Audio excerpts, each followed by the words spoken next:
भी राजनीति में ऐसी घटनाएं घटती हैं जिसके बारे में हम मीम्स बनाते हैं, बहुत सी चीज़ें करते हैं, लेकिन उसकी सच्चाई हमें नहीं पता रहती। जैसे आपको मालूम होगा 2017 में जब समाजवादी पार्टी की गवर्नमेंट गई, उस समय जब योगी आदित्यनाथ ने कमान संभाली तो उन्होंने मुख्यमंत्री आवास को गंगा जल से धुलवाया था। इसके पीछे उनकी अपनी एक व्यक्तिगत सोच थी।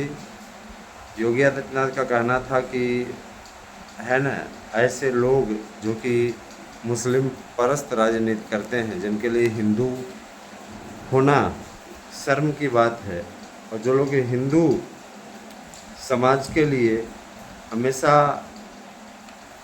वैमनस्य और जहर फैलाने का कार्य करते रहे हैं, उनको जातियों में बांट करके। अब देखिए, जातिगत जनगणना की बात करना माने एक तरीके से देखा जाए तो संविधान का ही उल्लंघन करना है। लेकिन कतिपय नेता अपने निजी स्वार्थ के लिए समाज को बांटने का कार्य करते हैं और ऊपर से जातिगत राजनीति का दिखावा भी करते हैं, पर विरोध भी करते हैं, है ना। संविधान की दृष्टि में सभी लोग बराबर हैं। अगर आप इस बात का समर्थन कर सकते हैं तो जातिगत जनगणना की बात आप नहीं कर सकते, क्योंकि आरक्षण का जो मामला बना हुआ था, मैं स्पष्टता कर देना चाहता हूँ, वो सिर्फ कुछ लोगों को जो कि बहुत पीछे हैं उन्हें आगे करने के लिए किया गया था।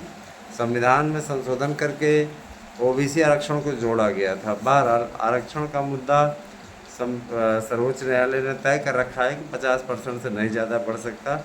इसीलिए इस मुद्दे पे तो फ़िलहाल कोई आगे बढ़ने का सवाल ही नहीं उठता।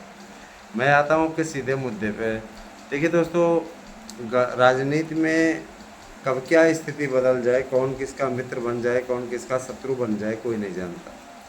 अखिलेश यादव को टोंटी चोर क्यों कहा जाता है, कभी आपने सोचा है? मैं आज इस वीडियो में आपको टोंटी चोर वाली घटना बताऊंगा, क्यों इनको टोंटी चोर कहा जाता है। अखिलेश यादव को टोंटी चोर कहा जाता है, मैंने टोंटी को चुराने वाला। अब आप सोचेंगे कितना बड़ा राजनेता, इतने बड़े नेता का लड़का, और जो कि प्रदेश के 2 बार मुख्यमंत्री रहे, है ना। एक बार मायावती के समर्थन से, उसके बाद में 2005 में बने। तो ये चलता रहा राजनीति में, सरकारें बनती रही, बिगड़ती रही। उसके बाद में इतना ज़्यादा प्रॉपर्टी बना लेने वाला परिवार, ऐसा परिवार जिसके पास में प्रॉपर्टी की भरमार है। देखा जाए तो डिम्पल यादव हूँ, जो कि नेताजी की बहू है, अपर्णा यादव हूँ, जो कि बीजेपी में हैं, और चाहे प्रतीक यादव हूँ अथवा अखिलेश यादव हूँ, है ना, इन सब की अपनी निजी प्रॉपर्टी है। ये तो मैंने सिर्फ 4-5 नमूने बताए। इनकी अपनी एक एक व्यक्ति की निजी प्रॉपर्टी 5-5 हज़ार करोड़ रुपया है। अभी समझ में नहीं आता कि एक सिंपल अध्यापक के पुत्र की प्रॉपर्टी इतनी अधिक कहाँ से हुई। सीधा सा उत्तर है कि जनता जनार्दन के पैसे को लूट करके भरा गया, और इसी कारण से ये प्रॉपर्टी इतने तरीके की हुई। तो जनता को ही लूटा। और अगर आज का समाज जाकर के किसी अदर कास्ट से विवाह कर ले तो समाज के लोग हुक्का पानी बंद करने के लिए, वही यादव समाज के लोग हुक्का पानी बंद करने के लिए एकत्र हो जाएंगे और हुक्का पानी बंद कर देंगे। कोई 1 से 2 विवाह कर ले तो उसके खिलाफ आकर के खड़े हो जाएंगे। वही मुलायम सिंह यादव ने साधना गुप्ता से जब विवाह किया वृद्धावस्था में, किसी ने कोई उंगली नहीं उठाई। सबके मुंह पे मेहंदी लग गई थी, किसी ने कोई उंगली नहीं उठाई। और तो और अखिलेश यादव ने अपनी जाति बिरादरी को धता बताते हुए रावत से विवाह कर लिया, किसी ने कोई उंगली नहीं उठाई, है ना। ऐसे लोग जो कि हिंदुस्तान से प्यार करने का, दिखावा करने का कार्य करते हैं, ये अपने बच्चों को विदेश में पढ़ा रहे हैं। हिंदुस्तान में पढ़ाने में इनको शर्म आती है, और इनके बच्चे जब बाहर जाते हैं तो बुड्ढों से भी पैर छुआते हैं। उनकी बिटिया अभी जब चुनाव प्रचार चल रहा था तो बाहर गई थी, उसके संस्कार इतने ज़्यादा घटिया हैं कि बुढ़िया पैर छू रही है। और तो और भी माता जी की भी स्थिति इनके बताते हैं, डिम्पल यादव भी पैर छुआ रही है, बुढ़िया पैर छू रही है, मेरे पास प्रूफ है, फ़ोटो है बाकायदा।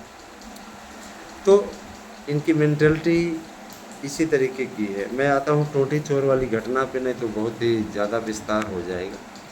देखिए, टोटी चोर इसलिए कहा गया क्योंकि जब मुख्यमंत्री कार्यालय को खाली करने का समय आया तो अखिलेश यादव ने अपने पाप को छुपाने के लिए, किसी पाप को ही छिपाने के लिए इस प्रकार का काम किया गया था। वरना एक जाहिल भी इस प्रकार के कार्य करके नहीं जाता। मुख्यमंत्री कार्यालय का जो बनवाया हुआ था पूरा तरीके से, है ना, अखिलेश यादव ने क्या किया, उसको जमींदोज कराने के लिए तुड़वाया उसको। तुड़वाने के बाद में टोंटी भी निकाल ले गया, पूरा का पूरा टोंटी भी निकाल ले गया।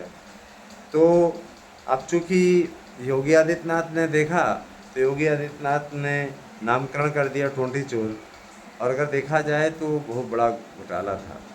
आगरा एक्सप्रेस वे बहुत बड़ा घोटाला था इनके समय में, है ना। 72,825 में कोई नहीं भूल सकता इस लुटेरी सरकार को, भूलिएगा नहीं। 4 अरब रुपए खा गया, है ना, 4 अरब रुपए खा गया। और किसी को नौकरी भी नहीं दी, अपने चेले चपाटों से समझौता करके, है ना। और याद रखिएगा, ओबीसी के जो लोग ये सोचते हैं कि अखिलेश यादव उनका नेता है, तो ये आपकी बहुत बड़ी गलतफहमी है। अखिलेश यादव केवल यादवों का नेता है, मुसलमानों का भी नेता नहीं। अखिलेश यादव मुसलमानों को सिर्फ वोट बैंक के रूप में इस्तेमाल करते हैं और कुछ नहीं, ठीक है। इनकी मेंटलिटी इसी प्रकार की है कि सिर्फ और सिर्फ मुसलमानों को वोट बैंक के रूप में यूज करो। और दलित तो इनके साथ में गलती से भी ना जाएं, क्योंकि आपकी प्यारी बहन जी के साथ में अखिलेश यादव और मुलायम सिंह यादव ने क्या किया था, इसके बाद भी आप लोग अगर इनके तलवे चाट रहे हैं तो बेकार है। फिर पीडीए वोट बैंक का आधार, ऐसे वोट बैंक का आधार जिससे इनकी दाल तो गल जाए और आपको फिर इग्नोर होना पड़े। यादव और दलित सवाल ही नहीं उठता, इनके अंदर तो 36 का आंकड़ा रहा करता था, है ना। अगर आप भाजपा को हटाना चाहते हैं तो हटा दीजिए, मैं नहीं कहता, बहुत ही, है ना, रोजगार के मामले में बहुत नाकारा और निकम्मी सरकार है बीजेपी की भी। लेकिन अगर आप इनको हटाना चाहते हैं तो आप मायावती को ले आइए या किसी और पार्टी को ले आइए, लेकिन इनको मत लाइए, क्योंकि इनके समय में कानून व्यवस्था तो ध्वस्त रहती ही है, भ्रष्टाचार अपने चरम पर रहता है। और यादव और मुस्लिम इस प्रकार से धमकी देते हैं, ऐसा लगता है जैसे इनके बाप का राज हो। मुस्लिम बॉय लिख करके चलते हैं। और पश्चिमी यूपी की उन घटनाओं को कभी न भूलिएगा। मैं बार बार ये कहना चाहूँगा कि पश्चिमी यूपी की उन घटनाओं को भूलने की आवश्यकता नहीं है। जब गौरव, है ना, नाम के लड़के को, एक उसका मित्र और था, है ना, निश्चित रूप से इन लोगों ने इनकाउंटर करा दिया था, मरवा दिया था, है ना। हमें नहीं समझ में आता कि राजपूत बिरादरी किस प्रकार से सपा के साथ में आई और किस प्रकार से सपा को समर्थन किया। अगर राजा भैया के कहने पर किया तो राजा भैया फिर राजपूतों की हितैषी नहीं है किसी कीमत। मैं आप लोगों को टोटी चोर की घटनाओं के साथ साथ इसी प्रकार से यादव परिवार की कहानी सुनाता रहूँगा और इनकी एक एक परत को उधारने का काम करता रहूँगा। मैं भाजपा सरकार की भी आलोचना संबंधी वीडियो लेकर के आऊँगा, क्योंकि ऐसा नहीं है बीजेपी सरकार में गलत नहीं हो रहा है। आजकल बीजेपी सरकार में एक दूसरे के लिए सिर्फ उटौवल का दौर चल रहा है। और केशव प्रसाद मौर्य किधर भी जा रहे हैं, ये किधर भी जा रहे हैं, सब सत्ता का खेल है ना। केशव प्रसाद मौर्य खुद अपने क्षेत्र से नहीं जीत के आ पाए, एक ऐसे अनाड़ी व्यक्ति से हार गए जिसका कोई अस्तित्व नहीं है ना, लेकिन उसने हरा दिया। गजब गजब के लोग हैं। और इसके बाद भी ये डिप्टी सीएम बना दिए गए सिर्फ इसलिए क्योंकि भाजपा और आरएसएस के बहुत बड़े नेता रहे। लेकिन ऐसे लोगों को कहते ना घी नहीं पच रहा है ना। नेतृत्व में अगर देखा जाए तो योगी के ही नेतृत्व में 273 सीटें जीत करके बीजेपी आई, और योगी को हटाने के लिए तो भाई सीधे तौर पे प्रधानमंत्री जी ने मना कर दिया। हटेंगे तो नहीं, लेकिन 27 तक रहना है इनको। 29 में इस बार चुनाव होगा, क्योंकि 29 में एक साथ लोकसभा और विधानसभा के चुनाव होंगे, तो अभी बहुत टाइम है। 27 में नहीं होगा, 29 में ही होगा। तो और मान लीजिए 27 में होता भी है तो चुनाव का वर्ष कम कर दिया जाएगा, 2 ही साल के लिए सरकार रहेगी, 27 से 28, 28 से 29 में चुनाव हो जाएगा फिर से एक बार। कहने का मतलब ये कि देखिए दोस्तों, टोंटी चोर की जो घटना हुई, जब टोंटी आप उठा लेंगे तो आपको टोंटी चोर नहीं कहेंगे क्या? तो टोंटी चोर इसीलिए कहा जाता है अखिलेश यादव को। अगली वीडियो में मैं और भी राजनेताओं से रिलेटेड वीडियो लेकर के आऊँगा।